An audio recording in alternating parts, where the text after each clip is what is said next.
Ouille, les courbatures. C'est quoi cette tête fatiguée? Qu'est-ce que je bois? Qu'est-ce que je mange pour bien récupérer? Comment gommer ma cellulite? Pouh, j'ai dormi 3 heures cette nuit. Elle va être dure ma séance de frac. Bienvenue dans le podcast Paul Récup. Dans ce podcast, vous allez apprendre à savoir ce qu'est la récupération et sa nécessité. Vous pourrez rencontrer des sportifs passionnés, des solutions esthétiques adaptées et les meilleurs thérapeutes dans leur domaine. Nous allons vous donner les clés d'une bonne récupération, tout ce qu'il faut pour optimiser vos performances. Let's go! Eh bien bonjour à tous, j'espère que vous allez tous bien. Aujourd'hui on se retrouve pour un podcast autour d'une marque qu'on adore vraiment, qui est donc BV Sport. Et on est donc aujourd'hui avec Benoît. Bonjour Benoît. Salut à tous. Comment tu vas? Ça va très bien, je te remercie. Super. Est-ce que Benoît, tu peux te présenter un petit peu? Ouais, bien sûr. Donc je m'appelle Benoît, je suis agent commercial dans la vie, donc je représente des marques et notamment BV Sport dont on va parler aujourd'hui. Je représente aussi des marques qui sont plutôt axées sur le running. On retrouve aussi Diadora, c'est une marque italienne qui est spécialisée dans la chaussure, dans le textile. Et puis Damar Sport, c'est du sous-vêtement technique. Voilà. Et j'ai 40 ans, je suis papa de 2 enfants et voilà. Je suis en double activité aussi. Je suis gérant d'une boutique spécialisée dans le running que j'ai ouvert il y a 17 ans. Donc je suis travailleur indépendant et j'ai ces 2 activités en parallèle. Génial, donc tu connais bien le dossier. Ouais, carrément. Le sportif, c'est quelque chose que tu maîtrises, quoi. Ouais, tout à fait. Pratiquant d'abord, moi je viens de l'athlé à la base. Ouais. Je pratiquais le décathlon, donc discipline qui est avec plein d'épreuves à l'intérieur, donc une grosse charge d'entraînement. Les problématiques de récup, c'est des choses que je connais bien aussi. Donc utilisateur de BV déjà en tant qu'athlète, et puis maintenant voilà, je les vends aux clients en magasin et puis après au magasin aussi. Donc en 360 degrés quoi. Très très bien. Et écoute, on va rentrer un petit peu dans le vif du sujet. La première question que j'ai envie de te poser, c'est quelle est l'histoire de BV Sport déjà? Ouais. BV c'est une success story bien française, made in France. C'est initialement l'idée de 2 médecins du sport, dont un qui est sportif de haut niveau, qui faisait de la descente à ski, du ski de vitesse. Michael Prüfer, cette combinaison rouge avec le casque un peu futuriste là qui descendait à toute allure, hein, c'était lui. Mhm. Donc l'idée de départ, c'était de trouver une solution par le textile pour permettre à un athlète de récupérer avant, pendant l'effort ou pendant ses phases de voyage aussi, de déplacement. Et donc il existait des bas avarices pour les personnes un peu âgées ou qui sortaient d'opération et l'idée c'était de trouver le même genre de concept mais pour des gens bien mobiles et sportifs. Donc ça a démarré comme ça. Il y a eu tout un travail après avec des échantillons, des samples qui ont été faits. Et les premiers échantillons portés, testés, c'était en 1998 avec l'équipe de France de foot, le mondial en France. Et on voit dans les yeux dans les bleus tous les joueurs avec les chaussettes blanches, avec le logo rouge, juste sous le genou. Et ils les portent tous. Et à cette époque-là, la marque n'est pas commercialisée. D'accord. Et ils le testent, Clairefontaine dans les déplacements quasiment tout le temps. Tu les vois tout le temps avec au mollet. Et l'issue de la Coupe du Monde, on la connaît, ça s'est très bien passé. Derrière, tout le monde s'est un peu demandé ce que c'était parce que les joueurs en parlaient de manière vraiment quasiment euphorique en disant on utilise ça, c'est nouveau, ça fonctionne super bien, on récupère super bien. Et du coup, c'était pas commercialisé et ça a lancé la commercialisation. Donc du coup, ces 2 médecins se sont lancés là-dedans, mais n'avaient pas spécialement la fibre ni de l'industrie ni du commerce. Donc assez vite, il y a une personne qui s'appelle Salvatore Corona qui a racheté la marque et qui lui était pour le coup vraiment avec une fibre industrielle très forte, très marquée et qui a surdéveloppé cette marque en gardant l'ADN qui est la compression pour le sportif avec un concept et un brevet qui est propre à la marque. Avec des études scientifiques, avec une grosse légitimité. Et aujourd'hui, la marque travaille à la fois la compression, qui est vraiment son silo principal, mais aussi des accessoires, de la chaussette, plein d'accessoires qui vont pour la pratique de la course à pied notamment, et avec un catalogue bien fourni. Donc et aujourd'hui, c'est une marque qui pèse un chiffre d'affaires assez conséquent, qui est disponible pour le moment qu'en France, mais qui a vocation à s'internationaliser un peu. Et qui fait du Made in France depuis le démarrage. Ok, bon, c'est cool. Voilà. Du coup, pour clarifier un petit peu, qu'est-ce que c'est la compression, la contention? Tu peux expliquer un petit peu à nos auditeurs? Ouais, ouais. L'idée de la contention, en fait, il y a plusieurs bénéfices, c'est-à-dire d'utiliser le textile pour permettre aux muscles, déjà pendant l'effort, d'avoir moins de vibrations, ce qu'on appelle l'oscillation musculaire, c'est-à-dire que chacun des impacts provoque une vibration du muscle, et chacune de ces vibrations-là, à terme, casse la fibre musculaire. Donc on va avoir un phénomène de fatigue, d'usure musculaire, qui va faire que le sportif aura du mal à produire son effort dans le temps. Euh, donc ça, c'est un bénéfice dont on parlait pas forcément au démarrage, mais qui au final est quand même un bénéfice très très important. Celui dont on communiquait le plus, c'était ce côté retour veineux, c'est-à-dire qu'en gros, la partie musculaire, on a un gros trafic veineux, donc le fait d'apporter une pression, on apporte le sang plus rapidement vers le cœur, on accélère le débit, et le fait d'amener vers le cœur, on va avoir un nettoyage des toxines, de l'acide lactique, des déchets de l'organisme, ce qui provoque la fatigue, ou des crampes, ou d'autres problématiques pendant l'effort. Donc de ce côté-là, on est bon aussi. Puis c'est l'oxygénation du muscle aussi.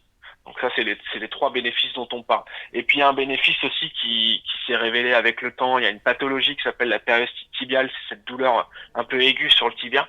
Et le fait de porter de la compression, de la contention, ça soulage un petit peu cette douleur-là aussi. Donc on est sur quatre bénéfices bien identifiés, sachant que le numéro 1, c'est quand même ce côté retour veineux. Donc après, il y a eu une grosse tendance de la contention. Tout le monde en a un petit peu fait. C'est parti un petit peu dans tous les sens parce que c'était devenu un peu un objet un peu de tendance, un peu mode dans le running, quoi.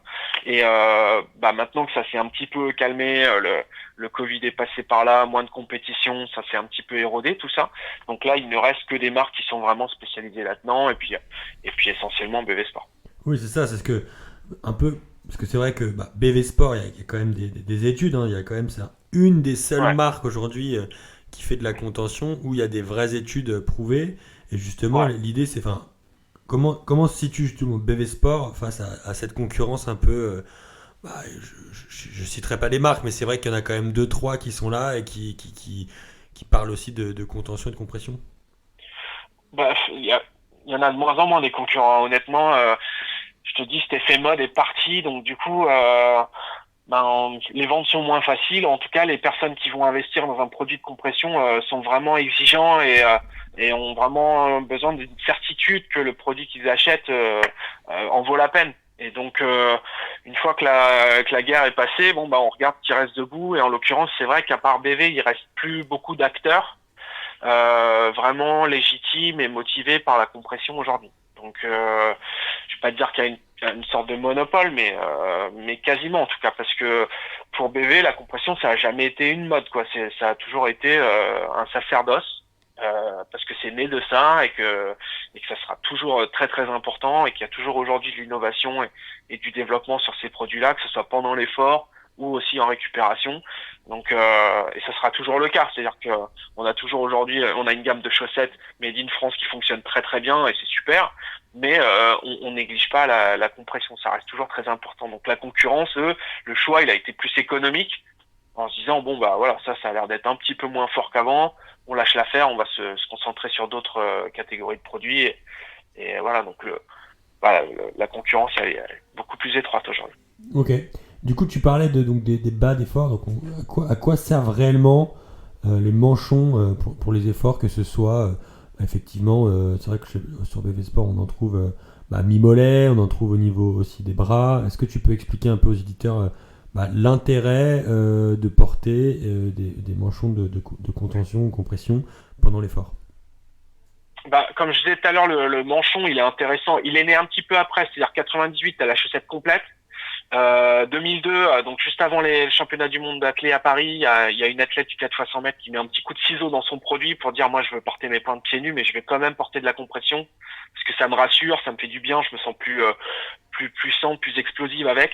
Donc ça n'existait pas et c'est de ça qu'est né le booster, ce qu'on a appelé le booster. Donc maintenant, quasiment dans toutes les marques, les gens utilisent le terme booster pour déterminer ce manchon, quoi. Mais c'est un manchon et booster est le nom du produit. Donc le booster, l'intérêt, c'est de pouvoir porter la chaussette qu'on a l'habitude de porter, avec laquelle on se sent bien, ou pas de chaussette si le sport le nécessite. Et puis d'avoir avec soi pendant l'effort une compression qui va permettre encore une fois de limiter les vibrations comme je disais tout à l'heure. Donc du coup c'est de produire l'effort plus longtemps dans le temps parce que on va moins souffrir de la dégradation du muscle à l'effort. Et puis en même temps on va avoir une meilleure oxygénation, donc dans le but de produire de l'endurance dans une discipline qui dure plusieurs heures, c'est un gros bénéfice aussi. De soulager cette périostite tibiale parce que ça touche quand même beaucoup de runners aujourd'hui, donc on a moins mal en le portant que si on ne le portait pas. Ça c'est un vrai bénéfice. Puis ça permet, contrairement à un strap qu'on met, qu'on doit décoller, remettre, bon là ça s'enfile et ça s'enlève très facilement. Et puis aussi si on revient d'une blessure par exemple et qu'on a les mollets un petit peu sensibles, qu'on est dans un phénomène de reprise ou de réathlétisation, le fait de porter de la compression c'est un peu rassurant pour un sportif. Donc aujourd'hui tout sport confondu, dans le foot, en Ligue 1, il y a beaucoup de joueurs qui reviennent de blessures et qui portent le booster, ne serait-ce que pour se rassurer, le temps de retrouver les sensations. Donc le booster il est plus vendu, il est vendu plus massivement parce que c'est du pendant. Okay. Et, les gens qui utilisent pendant, c'est vraiment ça qui compte. Il y a malheureusement pas suffisamment, je trouve, le souci des pratiquants sur la récupération, donc tout ce qui entoure l'effort.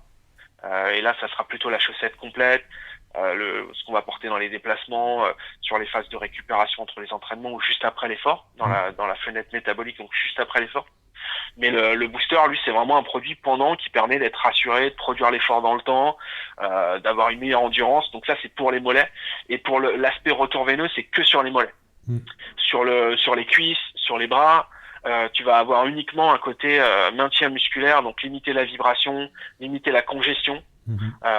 Entre elles, t'as des grosses percussions qui viennent au niveau des quadriceps. Le fait de porter de la compression, ça va limiter un peu les dégâts. Donc tu fais un trail de 50 km, les cuisses à l'air ou avec un cuissard de compression, t'auras pas les mêmes douleurs résiduelles à la fin de l'effort, ça c'est sûr.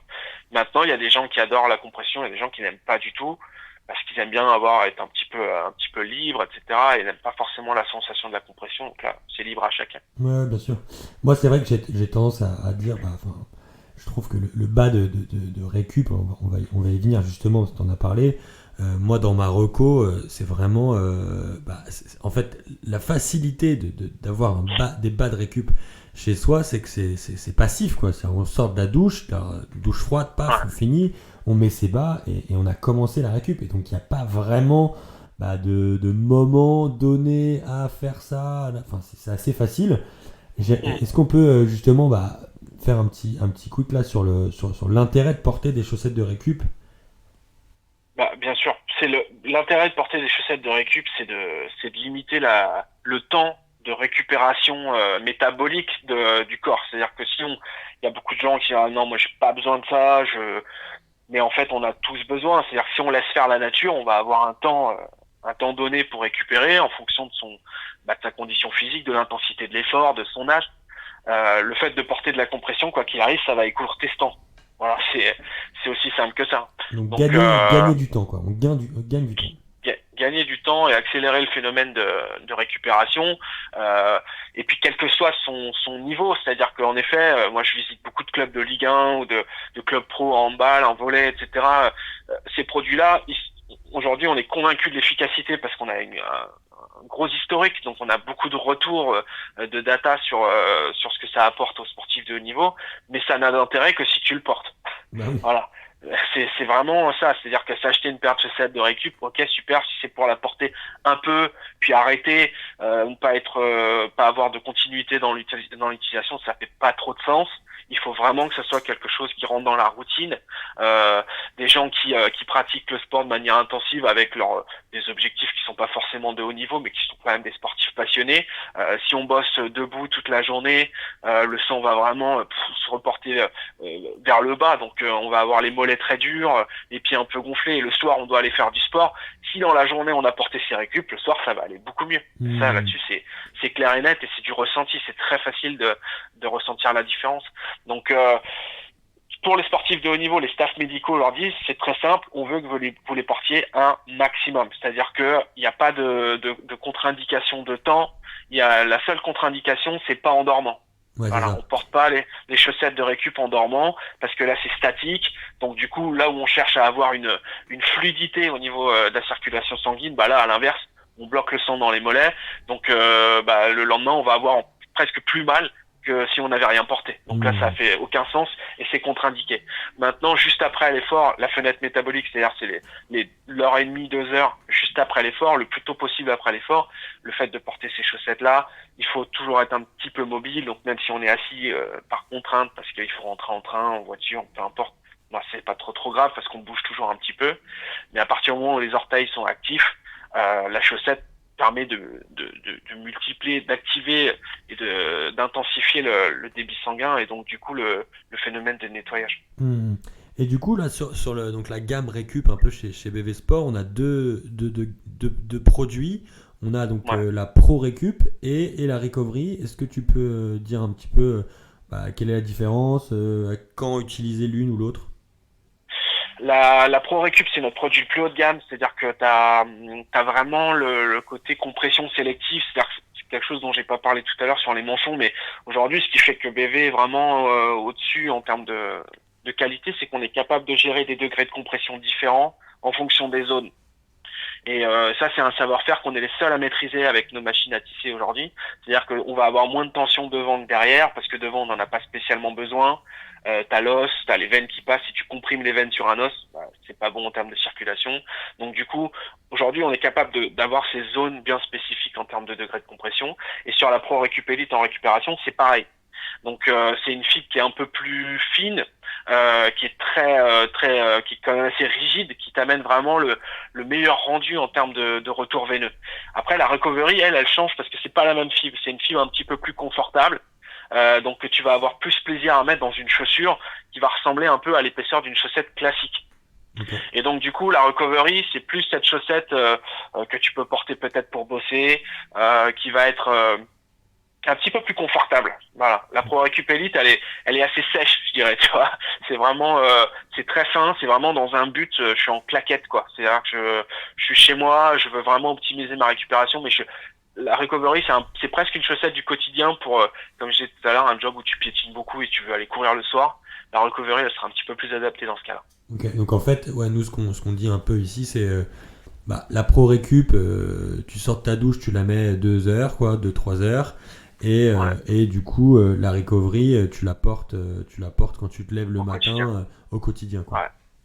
Ouais, clairement. Quelqu'un qui pratique son sport le soir et qui dans la journée, même si on fait pas grand chose, le fait d'être debout, de piétiner, alors que ce soit dans un magasin ou autre, et le soir, il faut un certain temps avant que les sensations commence à arriver parce qu'on a une sensation de jambes lourdes, un peu les poteaux comme on dit, etc. Mais c'est normal, en fait, c'est la gravité. Donc on est en position, on casse un peu la ligne, on est assis, le télétravail, etc. Ça circule pas bien. Donc quoi qu'il arrive, le fait d'avoir des recovery et de les porter, de piétiner avec, quoi qu'il arrive, ça sera meilleur en sensation de soir. Ça là-dessus, c'est le jour et la nuit. Donc la recovery, c'est un peu la chaussette du quotidien quand on sait qu'on a tendance à avoir des sensations un peu moyennes le soir quand il faut aller courir ou aller faire son sport, quel que soit le sport en fait. Tu parlais tout à l'heure donc justement de BV Sport, le produit un peu unique et propre à chacun, et c'est vrai que on retrouve déjà une prise de taille de mollet par rapport à une taille de l'humain, quoi. Et c'est vrai que ça on le retrouve pas autre part, en tout cas chez les marques un peu concurrentes. Ouais, non, ça c'est aussi une grosse valeur ajoutée, c'est qu'aujourd'hui on travaille sur 13 tailles, donc on n'est pas sur du sur-mesure, mais on s'en rapproche en tout cas nettement parce que on va gérer le diamètre du mollet, parce que c'est ça qu'on mesure, c'est ça qui est très important. Il y a des marques qui sont plutôt sur la base du mollet, donc là on se rapproche de la compression médicale. Nous c'est pas notre credo et c'est pas comme ça qu'on imagine la compression. Et puis après on a ces tailles plus qui permet de proposer un produit à une personne qui a un segment plus long, c'est-à-dire qui dépasse 1m85 et plus, les volleyeurs, les basketteurs. On va avoir des produits pour eux avec la caractéristique de leur longueur de segment. Voilà. Ils peuvent avoir un mollet d'un diamètre assez classique, mais par contre ils sont plus grands. Donc on peut pas avoir le même produit pour quelqu'un qui mesure 1m70 que pour quelqu'un qui mesure 2 mètres. Et donc ça c'est vraiment la caractéristique de BV là-dessus, et ce qui en fait une marque vraiment à la fois pionnière et leader en la matière, c'est qu'on peut vraiment cadrer quasiment tout morphotype, quoi. C'est pour ça vraiment.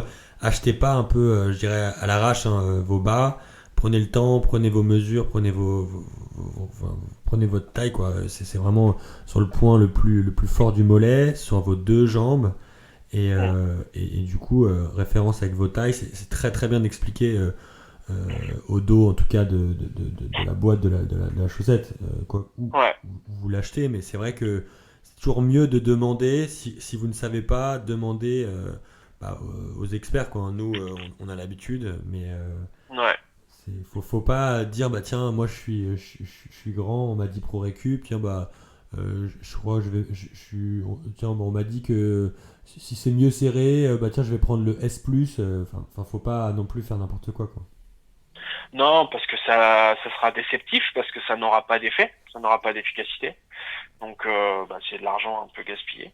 Et puis non, c'est précis, hein, on touche quand même à quelque chose d'important, quoi. Ce côté retour veineux, etc. Il faut être précis et sérieux là-dessus. C'est aussi pour ça qu'à un moment, quand c'était un peu la tendance, enfin, les produits de compression, ça a plu dans tous les sens, quoi. Il y a vraiment des choses.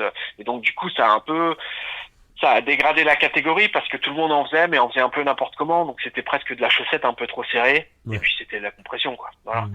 Donc il y a quand même comme tu le disais tout à l'heure, des études scientifiques, des brevets médicaux, des choses qui font que on n'envoie pas les sportifs au casse-pipe avec des produits qui vont pas leur correspondre ou qui veulent leur provoquer un truc presque effet inverse. Non, non, non. Donc voilà, il y a aujourd'hui dans les acteurs vraiment qui font de la bonne compression, il y en a pas 15, quoi. Donc si la chaussette qu'on voit dans un magasin elle coûte 15 euros, non, là-dessus c'est pas possible parce que même il doit y avoir une explication, il doit y avoir des fiches techniques, des choses assez précises parce que c'est pas anodin d'acheter un produit de compression. Ça, c'est un vrai équipement qui doit faire partie de la panoplie du bon sportif qui a le souci de sa récupération et de sa performance. C'est ça, c'est ça. Et on n'arrête pas voilà, de rabâcher un peu des routines récup et tout. Et là, c'est vrai que celle-là, enfin, c'est vraiment la plus simple un peu de tous, quoi. Enfin, c'est quand même pas Ouais. compliqué de porter des chaussettes Ouais. post-training, post-douche. Paf, on met sa paire de chaussettes et c'est déjà. Moi, je dis, hein, la 50% de sa récup, elle a déjà commencé après sa pose de chaussettes, quoi. Ouais. Ouais, clairement. Clairement, ça a l'air tellement simple. Ouais, ouais. Ça a l'air tellement simple, mais c'est vrai qu'il faut tester pour vraiment ressentir ça et puis prendre l'habitude de rentrer ça dans sa routine. Et voilà, sur les manchons, il y a aussi des fois des gens qui nous disent ouais, mais je les porte que en compétition ou je les porte quand je fais vraiment plus long, c'est-à-dire un coureur, je vais les mettre que pour le marathon. 10 km, j'en ai pas besoin, mais en fait, si, hein, c'est comme parler de la nutrition, c'est du carburant, la nutrition pour l'effort. C'est un peu pareil, c'est-à-dire que le retour veineux, c'est quand même à l'intérieur ce qui permet de fluidifier la machine. Donc il faut que tout ça fonctionne nickel, quoi. Et la compression, ça permet d'en être sûr. Ouais. Ça permet d'en être sûr. Donc c'est ouais, ça a l'air vraiment tout simple. C'est une solution qui est là à portée de main, mais il faut se laisser convaincre de tester et puis de le rentrer dans sa routine et dans son quotidien de sportif, quel que soit le sport. En plus, hein, il y a aucune contre-indication. La compression, c'est interdit en compétition au vélo. C'est le seul sport qui a émis un souhait de l'interdire, quoi. Ok. Tu Voilà, sais pourquoi ou non? je pense que c'est plus une question de sponsor, si tu veux. Ok. C'est-à-dire que le produit est visible, que ce soit BV ou une autre marque. Nous aujourd'hui, on a aucun athlète sous contrat. C'est-à-dire que tous les sportifs de haut niveau, si tu regardes l'échauffement du Paris Saint-Germain, ils ont quasiment tous des boosters. Le Real de Madrid quand c'était Zidane, puisque Zidane, du coup, cette époque de 98, donc BV pour lui c'est très très important. Donc c'est une condition sine qua non. Tu joues dans l'équipe de Zidane, tu portes du BV Sport, en récup à l'effort. Ça c'est sous condition, mais en récup en tout cas c'est sûr. Tous les sportifs de haut niveau que vous voyez avec des produits BV, ils les ont achetés. On n'a aucun athlète en contrat, donc c'est pour ça qu'aussi on peut pas utiliser leurs photos parce que nous on n'est pas en partenariat avec eux. C'est juste un outil qu'ils ont acheté et qu'ils utilisent dans leur quotidien de sportifs de haut niveau. Ok. Ok. Bon, je trouve que c'est assez clair. Il n'y a pas de phénomène d'habitude, hein. Enfin, je veux dire, c'est vraiment quelque chose. Plus on le fait, Non. mieux c'est, quoi. Il y a pas de ça marche Ouais. plus au bout d'un moment, quoi. Non, Non, et puis il y a aussi cette petite légende urbaine de ça fragilise mon muscle ou ça le rend un petit peu feignant entre guillemets. On laisse pas faire la nature, tout ça. Non, ça c'est vraiment ça n'existe pas. Ouais, c'est ça. Ça n'existe pas. Non, le muscle, lui, quoi qu'il arrive, il est content. Après un effort, ne serait-ce que de se palper un peu ou d'amener des frictions, on sent tout de suite qu'il y a une circulation qui se fait. C'est exactement la même chose. Quoi qu'il arrive, le muscle, lui, il va être content qu'on lui apporte une solution pour se sentir mieux assez rapidement. Donc, il n'y a pas avoir de crainte particulière sur une fragilisation du muscle ou sur une habitude qui fait qu'on sent plus rien. Non. Après, le produit, il n'est pas éternel, hein, donc s'il est utilisé quotidiennement ou tous les 2-3 jours, voilà, il y a un renouvellement il y a un renouvellement effectué. Ça, c'est clair. C'est pas un investissement à long terme non plus. Hein. C'est un booster utilisé de manière régulière, c'est 1 an et demi max. Hein. Ouais, c'est déjà bien. Hein. Enfin, non, c'est déjà bien, ouais, clairement, mais on en voit des fois sur des salons des coureurs qui ont un booster, mais qui date d'au moins 10 ans, et je n'ai plus l'impression que c'est efficace. Bah non, ça c'est clair, il l'est plus. C'est normal, le tissu, il morfle un peu. C'est un peu comme tes chaussettes, hein. Si tu as une paire de chaussettes que tu gardes pendant 10 piges, à mon avis. Ouais, elle protège plus des masses. Après, c'est pareil, il y a aussi le phénomène de durabilité, il joue en fonction de l'entretien de la personne. C'est-à-dire que si on a quelqu'un qui le trempe, un petit coup de savon de Marseille et qui laisse sécher, lui, il va le garder longtemps. Par contre, si ça part en machine, si c'est traité un petit peu chaud, clairement, là, ça va raccourcir la durée de vie. Ouais. Pas de sèche-linge, s'il vous plaît. Non, clairement. Pas trop chaud et pas de sèche-linge. Mais à la main, c'est le top. À la main, c'est l'idéal pour le garder vraiment le plus longtemps possible, que les logos restent bien en place, que ce soit un beau produit qui donne satisfaction. Écoute, génial, hein. Je crois qu'on a vraiment été bon sur le sujet. On a sorti un peu toutes les questions qui revenaient assez fréquemment des utilisateurs, des personnes qui viennent un peu ici au centre et qui posent des questions. Nous, c'est vraiment quelque chose qu'on essaye de mettre en avant. C'est vrai qu'après, BV Sport, comme tu l'as dit, vu que c'est un peu l'élite de la compression, avec études, etc., avec une gamme avec des produits de très très bonne qualité, forcément, BV Sport, ça reste le produit un peu, en tout cas, le plus cher en tout cas en récupération, mais on sait pourquoi.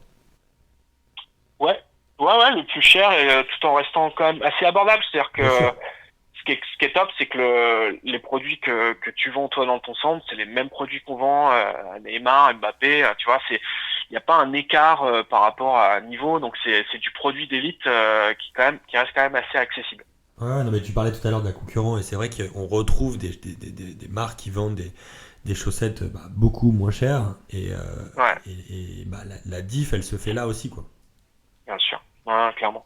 Là, c'est vraiment une publicité mensongère, c'est-à-dire qu'on parle de compression, il n'y a absolument rien qui peut assimiler ces produits-là de la compression. Puis surtout, ça décrédibilise le produit de compression quand on propose une chaussette ou un manchon à 15 € là-dessus. Enfin, hors promo, bien sûr, mais même en promo, ça semble vraiment très peu cher. Ok, écoute, merci en tout cas, Benoît, pour ton intervention. Si vous avez évidemment des questions, n'hésitez pas à nous écrire. Et puis, écoute, Benoît, je te souhaite un très bon dimanche et je te dis à très bientôt. C'est gentil, à toi aussi, à bientôt. Salut à tous. Merci, au revoir. Vous pouvez nous retrouver chaque semaine sur paulrecup.com. Les dernières actualités sur la récupération sportive et sur un fil actualisé en permanence. Podcast, le podcast d'actualité d'une récupération idéale, disponible sur toutes les plateformes. Votre équipe Paul Récup et NeuroRécup publiera un épisode chaque semaine. Pour n'en rater aucun, n'oubliez pas de vous abonner sur votre application audio préférée et si vous avez des questions sur la récupération, n'hésitez pas à nous écrire sur contact@paulrecup.com. Au plaisir de se voir chez Paul Récup et NeuroRécup. À bientôt.